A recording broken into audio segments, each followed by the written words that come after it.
Start करते हैं अपना next element that is purely capacitive element. ठीक, सो तक हमने रेजिस्टिव सर्किट देख लिया, इंडक्टिव सर्किट देख लिया। अब हमारा जो इलेक्ट्रिकल एलिमेंट्स में तीसरा एलिमेंट है दैट इज प्योरली कैपेसिटेंस या purely capacitive circuit. So purely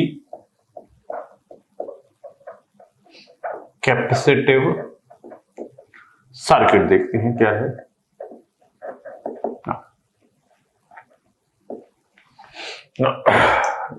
so first point is what, अगर डायग्राम देखें इसमें, सो एक प्योर साइनसॉइडल वोल्टेज देते हैं Vt equals to Vm sin omega t, और इसको हम लिख सकते हैं फेजर में V equals to V angle 0 degree, जहां पर V जो है वो RMS वैल्यू है, ये ध्यान रखिएगा। नाउ कैपेसिटर लेते हैं, परफेक्ट कैपेसिटर और द आइडियल कैपेसिटर। क्या अंतर होता है परफेक्ट में और आइडियल में, वो भी हम देखेंगे। प्रैक्टिकल और आइडियल में क्या अंतर होता है, ठीक है। सो it is Vc। Now this is your current through the capacitor. Okay, so let's see. First, we will apply the KVL to this circuit. Now, V minus Vc is equals to 0. Then we will have Vc is equals to V. Now, if we take magnitude or the time domain voltage, then this is Vc equals to V, and that is equals to Vm sin omega t. ठीक है। Now, what we require the current, so let's see the current now. How we can define the current? Now here is a capacitor. If you apply the voltage across the capacitor, then as you apply the voltage on the capacitor, the charge will store, so your charge is proportional to voltage. Now if you remove the proportionality constant, that is CV equals Q equals to CV. Now what is the current? So current is what? I equals to dq by dt. Agree? Now just put the value of q, so it is d by dt CV. Now differentiate it, so it is, first I will take v, then c dv by dt, and next point is, oh, it is what? V dc over dt. ठीक है यहाँ तक। Now your capacitance is constant, so differentiation of constant is 0. So this term goes to 0, and then we have I equals to C dV over dt. So this is the current through the capacitor. Okay. Now इसी के आगे अगर हम देखें, हमें चाहिए exact current of capacitor in terms of sinusoid. Okay. तो देखते हैं क्या आती है। So IT और IC of t is equals to C, and what is the voltage? So it is just, I can write dVc over dt. Okay, it is the voltage across the capacitor. So C d over dt of Vc, and Vc is what? Your Vc is Vm sin omega t. It is Vm sin omega t. Now अब हमें क्या करना है? Just differentiation ही तो करना है। So It is equals to C. अब अगर हम डिफरेंशिएशन देखें तो ओमेगा तो बाहर आ जाएगा, ओमेगा बाहर आ गया, Vm तो कांस्टेंट है, और साइन का डिफरेंशिएशन होता है cos ओमेगा t। ठीक है यहाँ तक।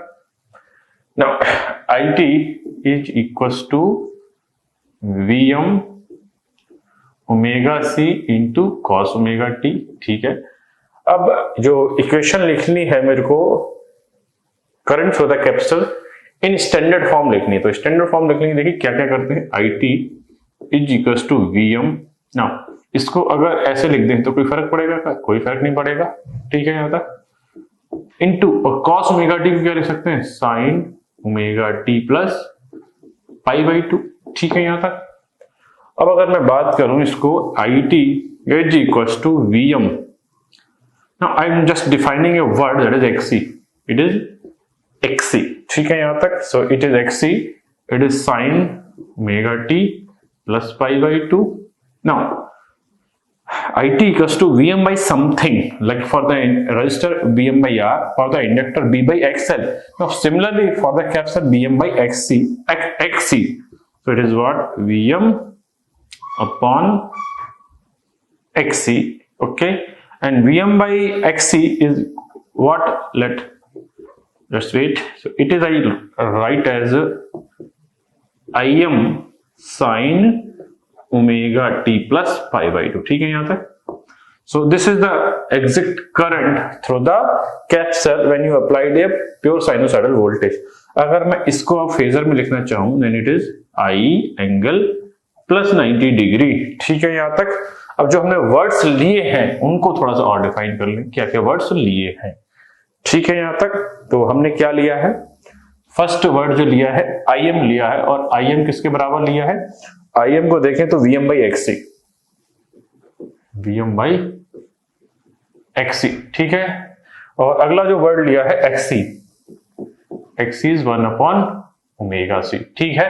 So these are the two words. Now Xc is what? Xc is called capacitive reactance. Xc is called capacitive reactance. ठीक है यहां तक. So Xc is capacitive reactance now, and its unit is ohm. Now what is that meaning? C is in farad, then Xc is in ohm. So this is the difference between capacitance. Capacitance unit is farad, microfarad, millifarad, picofarad, whatever. But Xc unit is ohm and it is called capacitive reactance. ठीक है यहां तक. So ये हमारा पहला point हो गया कि हमने एक प्योर साइनसॉइडल वोल्टेज लगाया कैपेसिटर के पास और उससे जो करंट मिली क्या मिली, ये मिली. अब अगर मैं अगली बात देखूं, तो नेक्स्ट पॉइंट अगर मैं कवर करता हूं तो क्या करता हूं, देखिए अगर हम सिमिलरिटीज के हिसाब से बात करें तो रेजिस्टेंस के केस में और इंडक्टेंस के केस में हमने वेवफॉर्म देखी थी वोल्टेज और करंट की, तो वो यहां पर भी देख लेते हैं क्या होंगी. सो VT IT versus time graph, time curve. ठीक है, कर्व देखते हैं क्या निकल के आता है. So you will see. सो ये रहा हमारा वोल्टेज. ठीक है यहां तक. जस्ट ये रहा हमारा वोल्टेज अक्रॉस द कैपेसिटर, और यहां पर हम लोग मान लें VT और यहां लिख ले IT, यहां लिखेंगे टाइम. ठीक है. सो अगर हम करंट की बात करें तो थोड़ा सा जैसे हमने इंडक्टर में देखा था कि VT जो है वो है हमारा VT इक्वल टू है Vm sin ओमेगा t, और हमारा जो करंट थ्रू द कैपेसिटर है वो है IT equal to Im sin omega t plus pi by 2. ठीक है. यहां से देख लेते हैं कि डिफरेंट इंटरवल पर करंट और वोल्टेज की value, current through the inductor और वोल्टेज अक्रॉस द कैपेसिटर क्या क्या होंगे.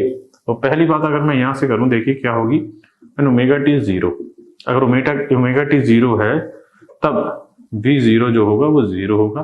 बट उसी समय अगर करंट की बात करें तो I0 क्या होगा, प्लस Im होगा, क्योंकि ओमेगा टी तो 0 हो गया और sine plus 90 is 1, so Im multiplied by Im. Similarly अगर मैं बात करूं ओमेगा टी की वैल्यू अगर पाई बाई 2 ले लूं तो जो V ऑफ पाई बाई 2 होगा वो क्या होगा, वो होगा प्लस Vm. ठीक है. और अगर मैं IT की बात करूं तो ये पाई बाई 2 और पाई by 2 sine pi that is 180 0 होता है. सो it is I of pi by 2 is 0. अगला पॉइंट देखते हैं. अगर मैं नेक्स्ट इंटरवल लूं जो ये है हमारा 0 pi 2 pi, it is pi by 2 and it is 3 pi by 2. ठीक है. तो अगला अगर मैं इंटरवल लूं तो कौन सा ले रहा हूं, ओमेगा टी इक्वल्स टू पाई. तो ओमेगा टी इक्वल्स टू पाई में देखें तो V पाई जो होगा वो कितना होगा, वो तो 0 होगा. बट अगर इसकी बात करें तो थर्ड पॉइंट अगर यहां मैं कवर करूं तो क्या होगा, I ऑफ पाई. देखते हैं क्या होगा, 180 प्लस 90 270, और 270 की वैल्यू थी माइनस, सो माइनस Im. ठीक है. यहां तक एक बार चेक कर लेते हैं. पाई और plus pi by 3 pi by 2, तो 3 पाई बाई 2 की वैल्यू थी माइनस. ठीक है. अगली अगर मैं बात करूं तो क्या होगा, फोर्थ पॉइंट अगर देखूं, ओमेगा टी इक्वल्स टू है 3 पाई बाई 2. ठीक है. सो जो V होगा 3 पाई बाई 2 पे कितना होगा, माइनस Vm होगा. और यहां एक बार और देख लेते हैं करंट में क्या होगा. सो करंट में बात करें तो 3 पाई बाई 2 270 और 90 360, तो 0 हो जाएगा ये. सो I ऑफ 3 पाई बाई 2 जो होगा वो क्या हो जाएगा, 0 हो जाएगा. सो हमने 4 पॉइंट कवर कर ली है और 4 पॉइंट की वैल्यू देखते हैं क्या क्या होगी। ठीक है, सो अप्लाई करते हैं। 0 पर करंट कितनी है, Im। ओमेगा टी 0 है तो करंट कितनी है, Im। तो Im हम यहाँ पे ले लेते हैं, मान लेते हैं ये हमारी प्लस Im। ठीक है, अगला पॉइंट देखते हैं। Omega t equals to pi by 2 पे, उस पे ये करंट है 0। ठीक है, ये रहा 0 पॉइंट। अगले पॉइंट की बात करें पाई पे, ये तो वैल्यू है 0 बट ये है minus negative. So minus negative को अगर मैं ड्रॉ करूं then it is just here. Okay, अगर अगली पॉइंट की बात करूं मैं तो 3 पाई बाई 2 वोल्टेज तो है माइनस Vm, तो करंट क्या होगी, 0 होगी। So your curve is like that, just like that. Okay, so your curve of the current through the capacitor is like that. ठीक है, so this is about the voltage and current curve for a purely capacitive circuit. तो अभी तक हमने कितने point देखे, 2 point देखे हैं। जो तीसरा पॉइंट है वो हम देखते हैं पावर फैक्टर क्या होगा। सो पावर फैक्टर के बारे में देखते हैं क्या होगा हमारा पावर फैक्टर। देखते हैं अगला पॉइंट, तीसरा पॉइंट फॉर द कैपेसिटर। ना, पावर फैक्टर क्या था, पावर फैक्टर। सो पावर फैक्टर को मैं फिर बता रहा हूं, power factor is defined as the cosine angle between the voltage and current with respect to the phase quantity. So it is what, cos theta v minus theta i। ठीक है, यहां तक। तो बात करते हैं अपने पावर फैक्टर की। तो वोल्टेज में कितना एंगल है, 0, और करंट में कितना एंगल है, प्लस 90, तो माइनस हो गया यहां। सो cos minus 90 is, that is cos is an even function, cos minus theta is cos theta because cos is an even function, so cos 90 is 0। Clear है। अब ये यहां पर लिख सकते हैं 0 पावर फैक्टर लीडिंग। क्या लिखते हैं, 0 पावर फैक्टर लीड। अब ये वर्ड लैगिंग और लीडिंग क्यों आए हैं, इसका मैं एग्जैक्ट जो रीजन दूंगा वो जब मैं पावर फैक्टर इंप्रूवमेंट या टाइप्स पावर फैक्टर की डेफिनेशन है, causes of low power factor and what are the drawback of the low power factor and what are the method of improvement of power factor, I'm give you the exactly reason why we are putting the lagging word and leading word before the after the power factor। ठीक है, यहाँ तक। तो अगर मैं बात करूं purely capacitive circuit के लिए पावर फैक्टर जो होता है वो 0 होता है, बट उसका नेचर, उसकी प्रकृति जो कैसी होती है वो होती है लीडिंग नेचर की। ठीक है, अगली अगर हम बात करें तो क्या है हमारे, सो ये पावर फैक्टर के अगला पॉइंट हम बात करते हैं फेजर डायग्राम। फेजर डायग्राम, ठीक है। तो फेजर डायग्राम के बारे में हमने बातें देख ली थी, तो फेजर डायग्राम पढ़ भी लिया है ना। Phasor diagram are drawn with respect to the RMS value. Phasor diagram are drawn when your excitation is sinusoidal and it is valid for linear elements, and phasor diagram are drawn when your frequencies are same, or when you add or subtract, multiply or divide two function, then your frequency remains same and the resultant frequency of the addition, multiplication, division, whatever you do remains the same. That means the phasor analysis is valid for the constant frequency। okay, so देखते हैं हमारा voltage क्या था capacitor के लिए, ये था Vm sin omega T, और इसको लिख सकते थे हम V एंगल 0 डिग्री अगर आपको पता हो। सिमिलरली अगर कैपेसिटर के थ्रू करंट पता हो तो क्या थी, Im sin omega t plus pi by 2 and here I can write as I angle plus 90 degree। so अगर हम फेजर डायग्राम को ड्रॉ करें, अब ये ध्यान रखना, according to mathematics minus angle are drawn in clockwise direction and plus angle are drawn in anti-clockwise direction। so अगर 0 degree की लाइन खींचे तो ये होगी हमारी V एंगल 0 डिग्री, और प्लस 90 खींचना है तो मेरे को यहां जाना पड़ेगा।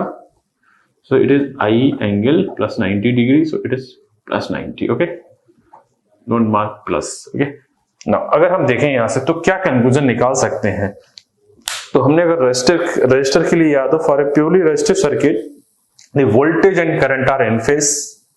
clear है। for purely inductive circuit you see the current lags voltage by 90 degree or the voltage leads the current by 90 degree। but यहां अगर कंक्लूजन देने की बात आती है तो क्या आती है, देखते हैं कंक्लूजन, क्या कंक्लूजन हो सकता है। so देखते हैं, for a purely capacitive circuit, for a purely capacitive circuit, for a purely capacitive circuit current Leeds voltage bye 90 degree. तो अब यहां पर अगर हम देख क्या वर्ड आया है, एम्फेसाइज करें, यहां पर जो करंट है वो क्या कर रही है, लीड कर रही है वोल्टेज को कितनी डिग्री से, 90 डिग्री से। तो चेक भी कर लीजिए, अगर हम मैथ में एंटी क्लॉकवाइज एंगल पॉजिटिव है, who is ahead is what, current. So current आगे है, और आगे के लिए वर्ड यूज करते हैं लीडिंग या ahead, और अगर हम पीछे है तो लैग और फॉलो वर्ड यूज करते हैं, ठीक है। अगर मैं इससे दूसरा कंक्लूजन निकालना चाहूं तो क्या हो सकता है, इसी फेजर डायग्राम से रिलेटेड अगर दूसरा कंक्लूजन हो, सो अगर ये स्टेटमेंट आपको ऑप्शन में ना मिले तो क्या हो सकता है, for a purely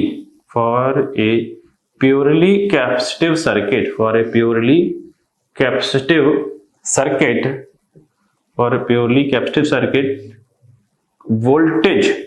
voltage lag current by 90 डिग्री। सो ये स्टेटमेंट भी हो सकता है, क्योंकि ऑप्शन जो है कैसे भी हो सकते हैं। सो अकॉर्डिंग टू ऑप्शन आपको देखना है कि क्या है आपके पेपर में। तो ये तो हो गया तीसरा पॉइंट, 4 पॉइंट हो गए। तो पहला पॉइंट हमने इक्वेशन का देख लिया था, दूसरा पॉइंट हमने क्या देखा था, वोल्टेज और करंट की वेवफॉर्म, तीसरा पॉइंट देखा हमने पावर फैक्टर क्या होता है, then phasor diagram. Now next part अगर हम देखें तो देखते हैं power equation. I think fifth point is instantaneous power.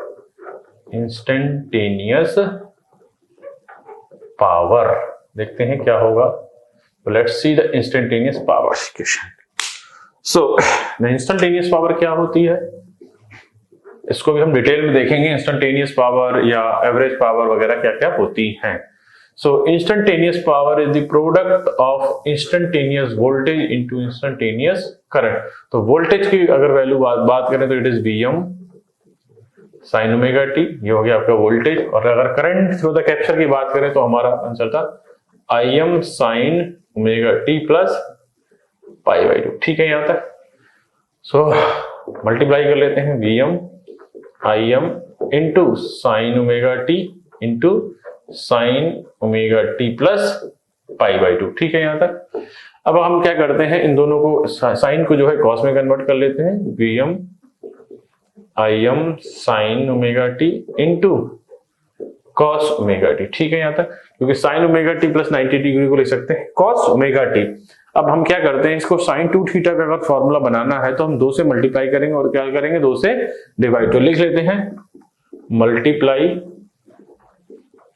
And divide by 2। सो जब हम मल्टीप्लाई और डिवाइड करेंगे 2 से, तो यहां से डिवाइड कर दिया, और जो मल्टीप्लाई का 2 है वो इसके साथ ले लिया कॉस ओमेगा टी, ठीक है यहां तक। सो अगर इसकी बात करें, सो ये वैल्यू तो हो गई, अगर आपको याद हो, it is Vrms Irms।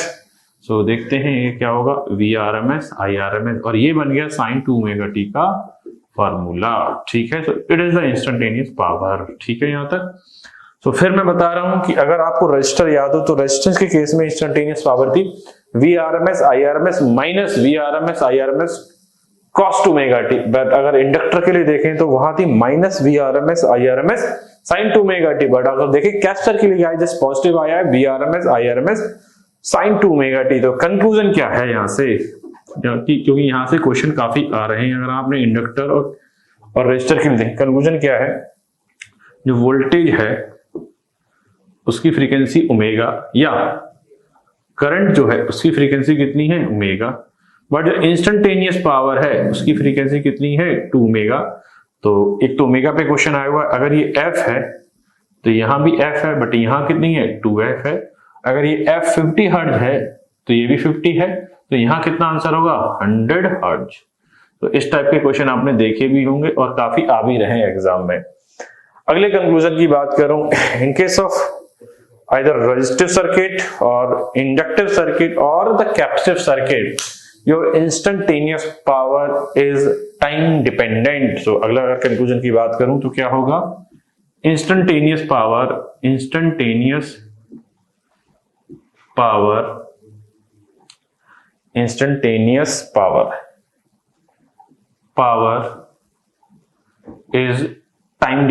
time dependent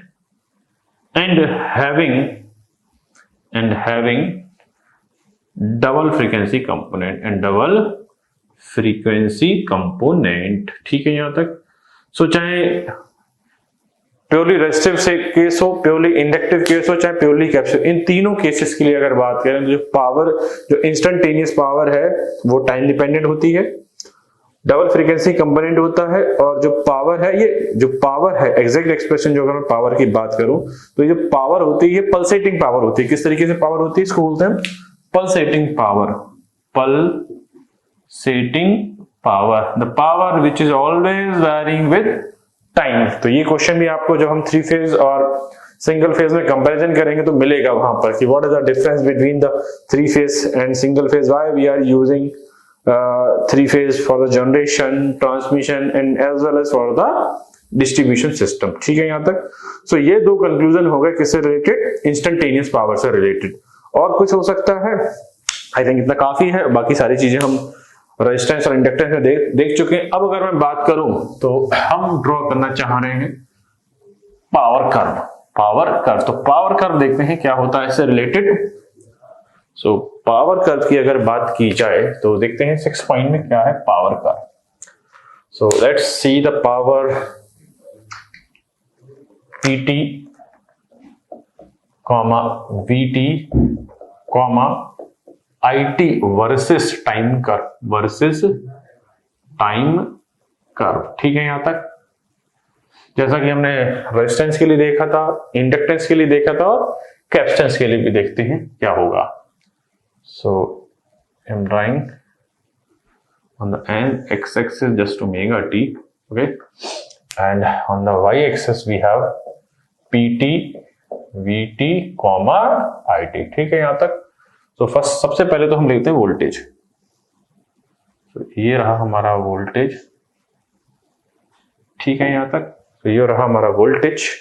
और अगर हम कैपेसिटर की करंट की बात करें तो आपको अगर याद हो, we have such type of points like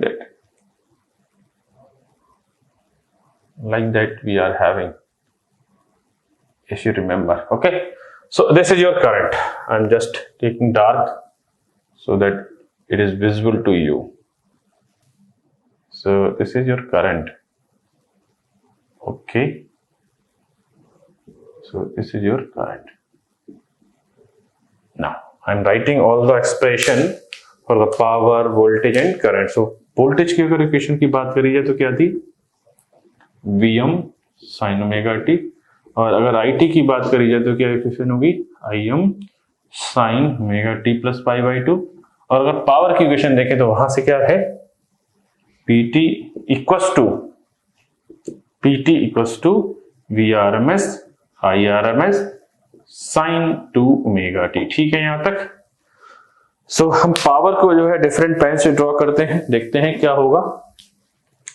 so let's take the intervals first. So I think it is 0, it is pi by 2, it is pi, okay. Then this is what, this is 3 pi by 2 and it is 2 pi. I think this is complete interval of time, okay. So अगर हम बात करते हैं पहले, अगर हम first interval की बात करते हैं, फर्स्ट क्वार्टर हाफ साइकिल, क्योंकि यही तो है ना हमारी फर्स्ट क्वार्टर हाफ साइकिल, ठीक है, T/4 के लिए बात करते हैं, तो जो वोल्टेज है वो तो बढ़ रहा है यहां तक, ठीक है, और उसी समय करंट क्या हो रही है, घट रही है, बट वोल्टेज प्लस है, करंट भी पॉजिटिव है, तो पावर कैसी होनी चाहिए, पॉजिटिव होनी चाहिए। सो चेक कर लेते हैं। So your power should be positive. ठीक है, यहां तक कैसे आ गई ये बात समझ में आ गई ना आपको।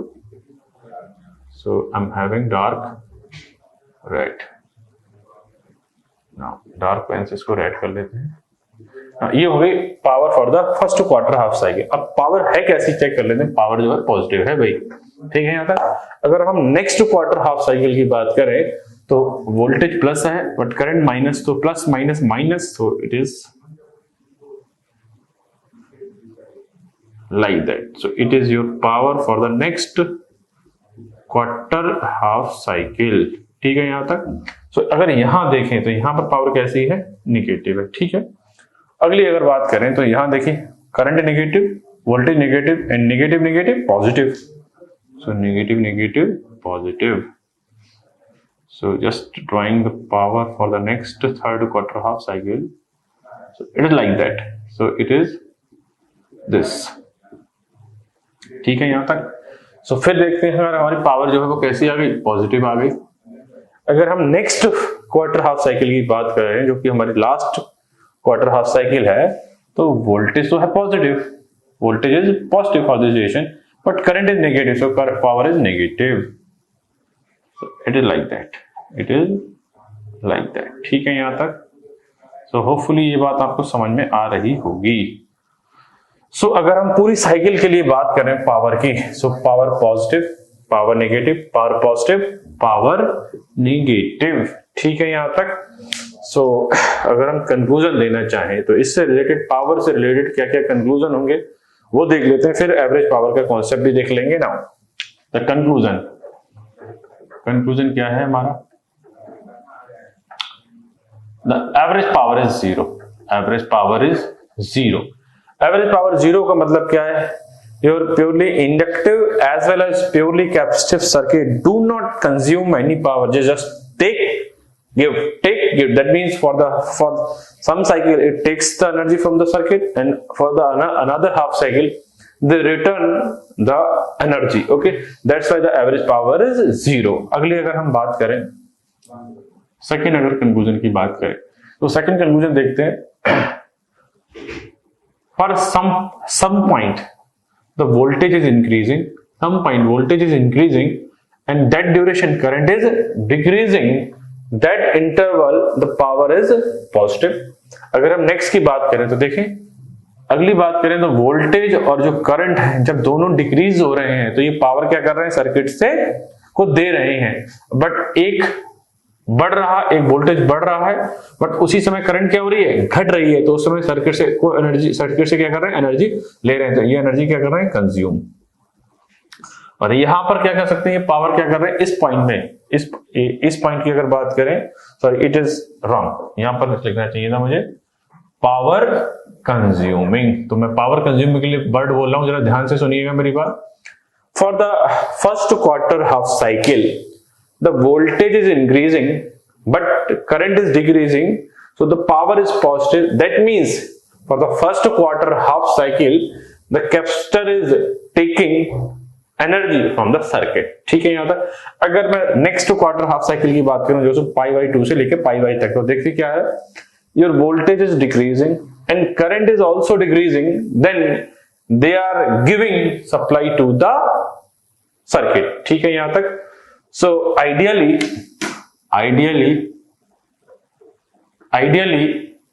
capacitor is an energy storing element. ठीक है यहाँ तक बात, एनर्जी स्टोरिंग एलिमेंट है. तो आइडियली तो जो आपका कैप्चर है वो एनर्जी स्टोरिंग एलिमेंट. तो मैं अगर आइडियल कैप्चर के डायग्राम की बात करूं तो आइडियल कैप्चर जो होता है वो ये होता है यहाँ. This is the diagram of ideal capacitor. ठीक है, ये बात समझ में आ गई होगी. अगर मैं बात करूं तो आइडियल कैपेसिटर में तो जो P होता है वो कितना होता है, 0 होता है. और अगर मैं Q की बात करूं तो क्या होगा, let's see, and it will be come out to be VI. Okay, let's how it will be later on. So अगर मैं प्रैक्टिकल कैपेसिटर की बात करूं तो प्रैक्टिकल कैपेसिटर की अगर मैं बात करूं तो क्या होता है, और practical capacitor resistance is connected in parallel with it, so it is called CP. It is CP and it is RP. Clear है यहाँ तक. So this is a diagram of practical capacitor. Practical capacitor. ठीक है, अब थोड़ी सी और जानकारी यहाँ से जुटा लेते हैं. सपोज सप्लाई से जो है करंट आ रही है I, कितनी आ रही है, I, और इधर आ रही है I1 और इधर आ रही है I2. So maximum current should be flow to the capacitor circuit and this should be minimum. This should be minimum. तो करंट यहां मिनिमम कैसे जाएगी, तो मैं अगर बात करूं, this is parallel circuit, so I2 equals to V upon RP. अगर RP मैक्सिमम हो जाएगा तभी तो करंट मिनिमम होगी. ये बात समझ में आ रही है. तो in general I2 is 0 ideal for ideal capacitor, for ideal capacitor this current is zero, this current is zero. Now इस करंट का एक नाम है, इस करंट का जो नाम है उसको बोलते हैं लीकेज करंट। क्या बोलते हैं इस करंट को? इस करंट को बोलते हैं लीकेज करंट। क्या बोलते हैं? Leakage current. ठीक है, तो ये जो करंट है ये मैग्नीट्यूड में बहुत कम होती है। बहुत कम होने का कारण क्या है? क्योंकि जो कैपेसिटर का रेजिस्टेंस होता है, पैरेलल में जो रेजिस्टेंस होता है उसकी वैल्यू कैसी होती है? हाई होती है। तो यहां से एक क्वेश्चन और बनता है, the value of RP is in mega ohm. अगर प्रैक्टिकल की बात करें तो ये मेगा ओम में होगा, और आइडियल की बात करें तो ये कैसा होगा? इनफाइनाइट होगा, तभी तो करंट जीरो होगी ना। So for a practical capacitor the shunted resistance should be infinite ohm in case of ideal condition, and for practical purpose it should be of mega ohm। Mega ohm में या infinite इसलिए होना चाहिए क्योंकि leakage current क्या हो? Zero हो। सो हम लीकेज करंट को और बता देते हैं। Leakage current is that current that flows और leaks in dielectric, in your dielectric, and whose magnitude this leakage current is magnitude is 1 upon 5000 times of actual current। ये भी ध्यान रखिएगा, जो लीकेज करंट है वो कहां फ्लो करती है? इस रेजिस्टेंस में फ्लो करती है, बट इसकी वैल्यू बहुत कम होती है। It is 1 upon 5000 times of the actual current. ठीक है यहां तक। सो आइडियल कैपेसिटर और प्रैक्टिकल कैपेसिटर में हमने अंतर देख लिया। और अगर आपको याद हो, हमने आइडियल कॉइल, आइडियल इंडक्टर और प्रैक्टिकल कॉइल में देखा, अंतर भी देखा था। क्या था? जो आइडियल इंडक्टर है उसमें इंटरनल रेजिस्टेंस जीरो होता है, इसलिए वो एनर्जी स्टोरिंग एलिमेंट कहलाता है। बट प्रैक्टिकल इंडक्टर जो है उसके साथ सीरीज में एक रेजिस्टेंस होता है, वो रेजिस्टेंस जो क्या करता है? एवरेज पावर को कंज्यूम करता है। इस वजह से हम इसको क्या बोलते हैं? पैसिव एलिमेंट बोलते हैं। अगर मैं कैपेसिटर की बात करूं, आइडियल कैपेसिटर का जो इंटरनल रेजिस्टेंस है जो कि पैरेलल में लगा होता है वो कितना होता है? इनफाइनाइट होता है। तब इसे हम क्या बोलते हैं? एक एनर्जी स्टोरिंग एलिमेंट बोलते हैं। अगर हम आगे बात करें, प्रैक्टिकल कैपेसिटर जो है उसका इंटरनल रेजिस्टेंस जो होता है वो पैरेलल में होता है। किसमें होता है? पैरेलल में होता है। इस वजह से उसमें क्या होते हैं? एनर्जी लॉसेस होते हैं। तब हम जो कैपेसिटर है उसको क्या बोलते हैं? Passive element. ठीक है। और कैपेसिटर का जो इंटरनल रेजिस्टेंस है जो कि शंट में होता है, आइडियली इसकी वैल्यू इनफाइनाइट होनी चाहिए, प्रैक्टिकली किसमें होनी चाहिए? मेगा ओम में होनी चाहिए। और कैपेसिटर के जो रेजिस्टेंस में करंट फ्लो करती है उसी करंट का नाम है लीकेज करंट, और ये जो होती है 1 upon 5000 times of the actual current. ठीक है यहां तक। सो आई होप सो आपको कुछ क्लियर हुआ होगा ना। अब अगर हम देखते हैं फिर से, your instantaneous power is varying with the time. At every instant of time your instantaneous power is changing, so no one can measure the behavior of a person who's varying with every instant of time। ऐसे person का behaviour जो है हम check ही नहीं कर सकते हैं, जो हर समय टाइम के साथ क्या हो रहा हो? बदल रहा हो। तो हमारी जो इंस्टेंटेनियस पावर भी वो है, वो भी कुछ ऐसी है कि जो हर समय टाइम के साथ क्या हो रही है? बदल रही है। तो हम इसको मेजर करने के लिए क्या करते हैं? इसका एवरेज ले लेते हैं। That's why your watt meter that measure the active power और द रियल और the true power, it measure the average value of active power. ये बात समझ में आ गई होगी। तो आई थिंक पावर से रिलेटेड जितने क्वेश्चन बन रहे हैं मैंने आपको बता दिए हैं। अब अगर हम एवरेज पावर के एक्सप्रेशन की बात करें तो वो भी देख लेते हैं क्या होगा। तो देखते हैं एवरेज पावर का क्या कॉन्सेप्ट है यहां हमारा। Let's see the average power. Now average power का अगर हम अगला पॉइंट में कवर करें तो क्या क्या हो सकता है ना। पी एवरेज होता क्या था? P average is 1/t 0 to t pt dt। ये ध्यान रखें जब भी आपको एवरेज निकालना है तो एवरेज में जिसका इंटीग्रेशन करना है वो कौन सी वैल्यू होती है? इंस्टेंटेनियस। चाहे करंट का निकालें, चाहे वोल्टेज का निकालें, चाहे पावर का निकालें, आपको इंस्टेंटेनियस इक्वेशन चाहिए, ये ध्यान रखिएगा। ठीक है। सो अगर हम बात करें 1/t और वैल्यू रख दें किसकी? इंस्टेंटेनियस पावर की। तो अगर आपको याद हो, it is what? VRMS IRMS sin 2 omega t into dt। So VRMS IRMS तो कांस्टेंट है, बाहर निकाल लो भाई इन्हें, और 0 to t sin 2 omega t dt। और अगर आपको याद हो कि average of sinusoidal function over A complete cycle is 0, then this expression goes out to 0. So that's why the average power is 0. तो क्या मीनिंग निकला, चाहे आप मैथमेटिकली निकालें चाहे आप ग्राफिकली समझ लें, जो एवरेज पावर है प्योरली इंडक्टिव सर्किट के लिए या प्योरली कैपेसिटिव सर्किट के लिए कितनी होती है, 0 होती है। ये बात तय हो गई ना। अब अगला हम पॉइंट जो है कवर करना चाहेंगे वो है हमारा कॉम्प्लेक्स पावर रियल पावर से रिलेटेड। ये देखते हैं क्या क्या होते हैं। तो थोड़ा ब्लैक बोर्ड को इरेज कर लेते हैं, साफ कर लेते हैं और देखते हैं अपने पावर से रिलेटेड हमारे क्या क्या पॉइंट हो सकते हैं। सो स्टार्ट करते हैं।